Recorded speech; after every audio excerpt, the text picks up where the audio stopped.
Hello and welcome to episode 7. We are going to look at all the other general settings that we've got access to.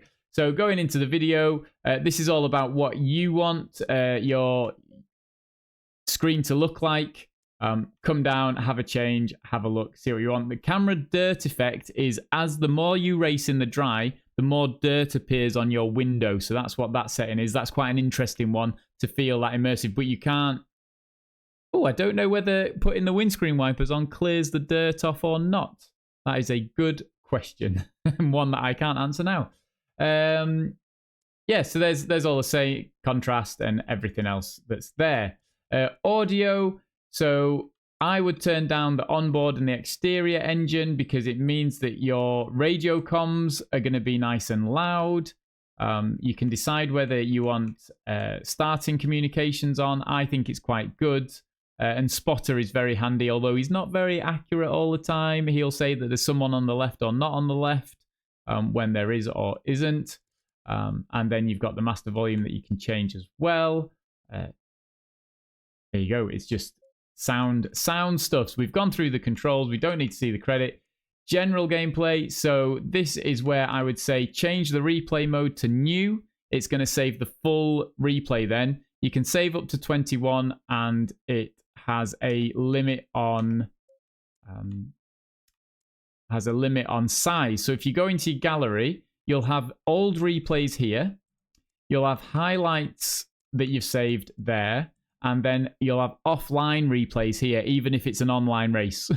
And so they're all in here in this offline replay. And you can see here, I've got 50-minute replays. And in the top right there, let me remove the camera. In the top right, you can see that we've used kind of just over half of the space that's available. But we've also used 19 of 21 replays. So I need to deal with some of these, make the videos and delete them. You do need to keep coming in and deleting. So once you've used it to report or to look back on, come in and get rid of it. Because by the time you're in the race, and this happened to me, I was in the race and all of a sudden realized that I didn't have any room to save the replay. And I can't delete one when you're in there. It's too late by that point. So do make sure you try and keep on top of that. But yes, you want new on there. Online stats, rating, pit markers. That's like the red box and things that are there. I like it. It just makes it a bit smoother. Although if you're going for immersion, you probably want them off. Pit crew animation. Again, I like them being on, a bit more immersion. And you can skip the intro sequence, which I didn't realize, which I'm going to turn off now. Assists. So coming in here, you've got your general beginner to pro, and the custom one is the important one, isn't it, for the assists? Gearbox, I would do manual, get used to changing gears. But if you want it on automatic, you can use automatic. Don't let anybody tell you that you can't do something in a game. Except for drive fair and safe. That's a mandated thing. At least in multiplayer when you're racing with other people. However, using assists so that you can enjoy the game, I think is an absolutely fine way to use the assists. Clutch I have as automatic. The engine start I have to manual because I think it's quicker doing that. And I've got the buttons to map that engine on and the starter. You have to get those mapped if you've got this on manual. Wipers and lights I have on automatic to save me from having all those buttons mapped, but sometimes it is nice to have that immersion and turning them off. Pit limiter for me is manual. If you have it on automatic, you just have to slow down before you go across the line, and I prefer to hit a button. The advantage to manual is you don't have to slow down below to the line. You can just hit the button and that will slow you down, covered in the pit stop one. The automatic advantage is that when you exit, it turns off at the precise moment you go across the line, which can be helpful, especially if somebody's removed the pit board markers where the line finishes. Stability control, I would say have it off, but if you're struggling and you're just getting going, turn it up to something. If it helps you to drive and keep it on the track, then go for that. And as you get better, I would suggest you try turning it down as your car control gets better. Ideal line, some people really hate it, some people like it. I think it's really handy for learning a track and having that visual reminder that if it goes to the side of the track, you're going to be turning in the other direction. So that's quite a handy thing to have on. And sometimes it turns red. It's probably not where you need to brake. It's probably too early. But it can remind you, especially if you're racing side by side, it can kind of be that visual reminder that you're like, I need to brake soon, or I've been so focused on their car, that's now red, I need to brake. And so it can kind of just help you out there. So that can be good as a beginner. And then again, once you've learned everything and you're settled, you can come in and turn it off. And then the HUD, this is again for immersion, gear speed down in the bottom right. Lap time up in the top left with the delta and everything like that. So you can turn that on and off for immersion if you want it on. The circuit map you can have on enabled, which will show you just the bit of track that you're at. I like it on full so I can see the full track and see what's going on. It means if I come off the track, I can spot a big gap coming up to let me back on safely. But again, your call on that. The tyres app is the little bit beside the gears down in the bottom right you'll have seen with racing.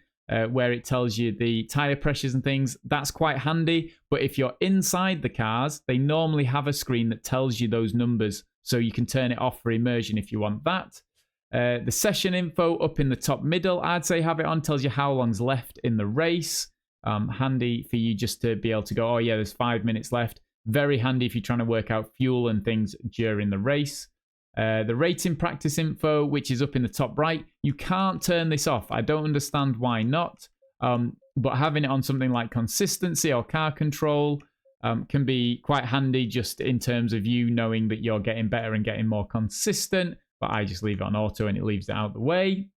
Radar, I would have this on. Very important. I don't think they should be allowed to disable this. Although you could argue for immersion you wouldn't have it.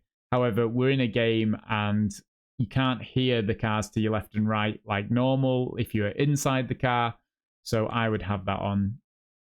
The auto pit MFD means that when you go into the pit, it will automatically flick that menu in the bottom left over to the pit. Your choice if you have it on or off. I'm normally already on the pit one by the time I come into the pits because I wanted to check fuel and tires and damage and things like that. Pit info and drivers. That's the little box that shows you whether you've got a valid pit stop. So you can have it only with pit panel or always on. I would always on is the easiest thing just to remind you whether you've got a valid pit stop or not. Light indicators showing down in the bottom right. You can have it disabled, enabled, and when any lights are on. Speed units, this is where you change between miles an hour and kilometers. The virtual mirror is the one at the top, so you could turn that off again. Quite a nice thing to have on so you can see people behind. Proximity indicators showing red lines, red arrows to say there's somebody there. Green light to show at the start of the race. I would have this on. Again, you could have it off for immersion, but you might miss the start of the race. I don't think all the tracks have really good green lights to see when they change. And then you've got message priority you can ignore because there's no messages. And then, if you have that on low, I've just realized this could be where you get told if you've gone off the track and things like that. So the messages are if you've gone off the track and not gained any time, if you've got a penalty, all those kind of things. So I'm going to change mine back to low and see what change that does. You've got the AI name tags and then driver online IDs if you're online. This can be handy if you want to know who's around you and whether you can trust them. But we do have the delta in the bottom left corner, so you kind of know who's around you anyway. And that's the HUD. The only other thing that you do get that you don't get here is, now that we're in the car, that if we hit the pause button, we get the view settings. So you can come into view settings, and this lets you change where you sit in the car. So you can actually move across, and you can actually drive these cars very central. A little bit weird at times, but some of the in-car ones are really annoying, and so actually being able to change is quite good. You can go forwards or backwards in the car, in the seat. You can change the field of view, so you can weirdly be back, but you can see wider. You can go forward and see forward. Have a play around, see what you want. Pitch is whether you're looking up or down. So if you go higher, you might want to look down. Dashboard display in HUD. This is if you come out of the screen. You see the car display in there. If you have the dashboard display in HUD, it means when you do something like bonnet cam or a different camera, that's the screen that you get on the front. So you can turn off all the other displays like your gears and things, because you can have the in-car display on the bonnet cam and things like that. So that's quite good. You can also choose how visible it is, whether you make it see-through so that you can still see through it in case it takes up a fair bit of the screen. Lock to horizon is how much the camera moves as it goes. And dash cam factor is probably the wobble, but I've not really played around with it. Okay, so they're all, so that's all the settings. And then don't forget to come down and click save rather than quit, so that you save your changes. Unless you don't want to save them, you can choose quit and come back. I think it may just be helpful to show you the screen. Let's get rid of the camera. So up in the top right, you've got the server information that you can only have an auto. That's the one you can't turn off. At the top there, you can see that it's free practice, no time limit, and it's 12 p.m. At the moment in the game. That is the race information. Top left is your lap time. On the left-hand side is the map. Bottom left is the MFD that you can change and rotate through. Turn it off, and then it'll rotate through again. On the bottom right, you've got the gear and the speed. Then next to that, you've got the tire icons. So yeah, those are all the things you can kind of turn on and off. I thought I'd just come and show you what they are. Brilliant. Have a good one. Bye again.